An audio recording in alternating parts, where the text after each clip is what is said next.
That day, Alina decided she would not cry anymore. She sat on a wooden bench across from a huge glass building, watching people in expensive suits walk inside. In one hand, she held a folder with her resume. With the other, she tightly gripped the strap of her old handbag. For the past 2 months, she had heard far too many rejections. We need someone with experience. You're not a good fit for us. We'll call you. She already knew what that last phrase meant. No one would call. Alina glanced at her phone. There was barely any money left in her bank account. The small apartment she rented was paid for only until the end of the week. If she didn't find a job today, she would have to look for another place to live. And perhaps return to the small town she had left 3 years ago. She was about to get up when she noticed the sign, Vector Holding, one of the largest companies in the city. Alina smiled bitterly. The jobs there were surely meant for people with experience, connections, and perfect degrees. But she had nothing left to lose, so she walked inside. 20 minutes later, the young woman was sitting across from the CEO's secretary. "You're applying for the executive assistant position?" the woman asked in surprise. "Yes." "You have no experience." "I learn quickly." "This is a very demanding position." "I can handle it." The secretary looked at her over her glasses.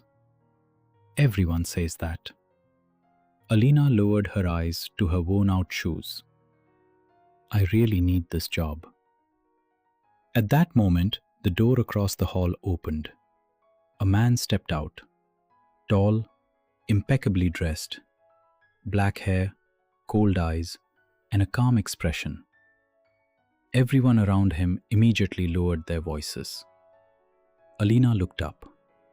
She didn't know yet that the man standing before her was Artem Vorontsov, the 32-year-old owner of the company, a man his employees feared more than a tax audit. Artem stopped. His eyes lingered on the girl, on her old handbag, on her simple clothes, on the face trying to hide its exhaustion. And for some reason, that face stayed in his mind. "Who is she?" he asked. The secretary stood up. "She's here for an interview." "For which position?" "Executive assistant." Artem looked at Alina again. "Do you have any experience?" "No." "Then why did you come?" Alina felt irritation rising inside her. She had just lost the last bit of hope, and this man was looking at her as if she had come to beg for money. "Because I need a job," she answered calmly. The room fell silent. Artem raised an eyebrow slightly. People around him usually chose their words carefully. This girl didn't. "What's your name?" "Alina Sokolova." He was silent for a moment. "Tomorrow, 8 o'clock." "What?" "You start work." Alina stared at him in confusion. "But the interview?" "I conducted it." He turned and walked away. Alina watched him leave. Her first thought was, "What an awful man." Her second was, "But I got the job." And for the first time in several months, she smiled. Chapter 2. The Toughest Boss.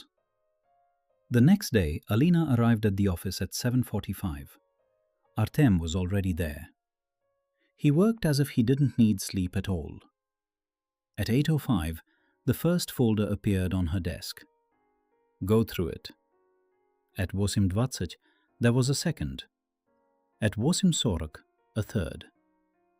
By 9 in the morning, Alina understood why the previous assistant had quit after only 3 weeks. By 10, she already hated her boss. By 11, she almost physically hated him. Artem found mistakes even where there were none. "Why is this document here?" "Because you told me to leave it on your desk." "I said to put it on the right." Alina looked at the desk. The document was indeed on the left. "I'm sorry." "Be more careful next time." An hour later. "The coffee is cold." "I brought it 5 minutes ago." "Then you should have brought it hot." Another hour later. "You prepared the spreadsheet incorrectly." "But you gave me the old template." "You should have realized the template was outdated." Alina clenched her teeth. At the end of the workday, she entered his office. "Mr. Vorontsov." "Yes?" "Can I talk to you?" He looked up from his laptop. "Go ahead." "If you think I'm doing a bad job, you can simply fire me." Artem froze. "Why would you think that?" "Because you've done everything possible today to make me understand that you don't like my work." He stared at her for several seconds. "I don't dislike your work." "Then what?" Artem said nothing, because he didn't know the answer himself. What he disliked was the fact that whenever this girl was near him, he stopped feeling calm. He noticed when she arrived. He noticed when she smiled. He noticed when she was tired. And what irritated him most was when she talked to other men. It made no sense. So he decided to become even stricter. "You can go," he said. Alina left. Artem looked at his screen again. A minute later, he realized he had been staring at the same line for 10 minutes. Why he tormented her. A week passed. Alina learned to work faster. She learned to understand Artem's mood from the slightest movement of his eyebrows. She knew what kind of coffee he drank, which documents he preferred to see in the morning, which meetings he couldn't stand. And most importantly, she realized that there was something else hidden behind this man's coldness. One evening, she stayed late at work. There was almost no one left in the office. As she walked past Artem's office, she heard a conversation. "I'm not selling the company," he was saying. Alina stopped. "You can't spend your whole life trying to prove something to your father." "I stopped trying to prove anything to him a long time ago." "Then why do you work 18 hours a day?" She didn't hear the answer. When Alina returned to her desk, Artem was already standing behind her. "Were you listening?" She flinched. "No." "You're lying." "I was just walking past." He looked at her and suddenly asked, "Why are you still here?" "Because I need a job." "Even after the way I treat you?" For the first time, Alina saw something other than irritation in his eyes. She saw exhaustion. "Yes." "Why?" She thought for a moment. "Because you haven't broken me." Artem said nothing. Her words had reached a place inside him where no one had ever reached before. When he was a child, his father had constantly told him that weakness was shameful. Every mistake meant punishment. Every emotion was considered a flaw. Artem had learned to control everything, except one thing: his feelings for Alina. His first jealousy.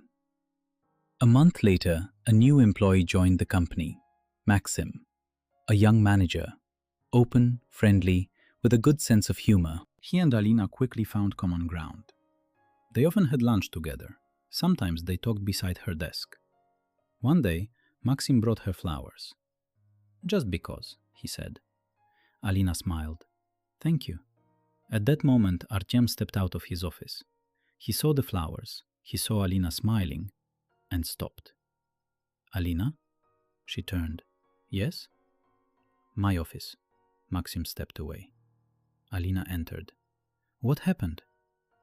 "Why are you wasting work time talking?" "We were discussing a project."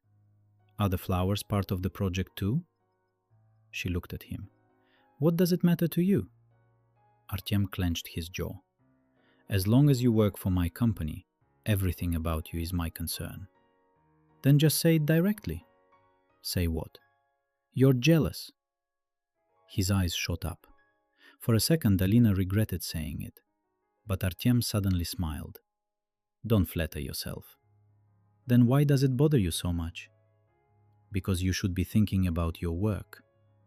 Fine, she turned around. And, Alina? Yes? You can leave the flowers. She looked at him in surprise. Why? I don't like strong smells in the office. She walked out. A few minutes later, Artem called his secretary. Get rid of those flowers. But they belong to Alina. I know. The secretary gave him a knowing smile. You do realize that's jealousy, right? Get out. Of course. When the door closed, Artem leaned back in his chair. He hated himself for being jealous, but he hated the thought of Alina leaving him even more. The woman he was afraid to lose. One night, an accident occurred at the company. A short circuit caused a fire in the warehouse. Alina was in the building at the time. When Artem found out, he lost control for the first time in years. He arrived before the firefighters. Where's Alina? No one answered. Where is Sokolova? They told him she might be on the second floor. Artem rushed inside. He found her near the staircase. Alina was coughing. Are you out of your mind? He shouted. I was trying to help. I told you not to come outside. He grabbed her hand and led her out. Once they were outside, Alina noticed that Artem's hands were shaking. Were you scared? He didn't answer. Artem? He looked at her. I thought you were dead. There was none of his usual coldness in those words, only fear. For the first time, Alina saw the real Artem. Not the boss, not the man who was always giving orders, but a man who had just been terrified of losing her. He released her hand. Go home. And you? I'm staying. I'll stay with you. No. Why? He looked directly into her eyes. Because when you're around me, I stop thinking. Alina froze, but Artem had already turned away. The truth. After the fire, their relationship changed. Artem was still strict, but he stopped humiliating her. He stopped criticizing every little thing. Sometimes he left coffee on her desk. If she stayed late, he asked how she was going to get home. Alina noticed every little thing, and gradually her irritation turned into curiosity, then into affection, then into something much more dangerous. One evening, Artem offered to drive her home. They were silent in the car for a long time. Why did you hire me? Alina finally asked. He didn't answer immediately. Because you were the only person who looked at me without being afraid. That's not true. It is. I was afraid of you. But you still argued with me. Alina smiled. You were unbearable. I know. And cruel. I know. Why did you do it? Artem stopped the car. For several seconds he stared ahead. Because I liked a woman. Alina felt her heart beat faster. And? I didn't know how to deal with it. Who is she? He turned toward her. You. Alina froze. She had expected anything, but not this. You loved me? I tried to convince myself it wasn't love. So that's why you tormented me? Yes. Alina shook her head. That's the worst reason I've ever heard. I know. You could have just told me. I was afraid. She looked at him. You? Yes. Of what? Artyom answered quietly, that if I showed you who I really was, you would leave. Alina felt something inside her painfully tighten. And now? Now I realize I should have been afraid of something else. What? That you would stay with me only because you depend on me. Chapter 7. The Breakup. The next day, Alina handed in her resignation. Artyom read it silently. Why? Because you're right. About what? As long as I work for you, I'll never know whether you really love me or whether you're simply used to controlling my life. Artyom clenched the resignation letter. I can give you a promotion. That's exactly the problem. An apartment? No. Any position you want? No. Then what do you want? Alina looked into his eyes. For the first time in your life, I want you to let me make my own choice. He said nothing. She placed her access card on the desk. I'm quitting. And she walked out. This time, Artyom didn't stop her, because he understood one thing. If he truly loved her, he had to let her go. 3 days later, Alina left the city. She found a job at a small architecture company. The salary was lower. The office was much more modest. But for the first time in a long while, she felt free. Only in the evenings did she miss one person, the cold one, the unbearable one, the stubborn one. The man who had once brought her to tears.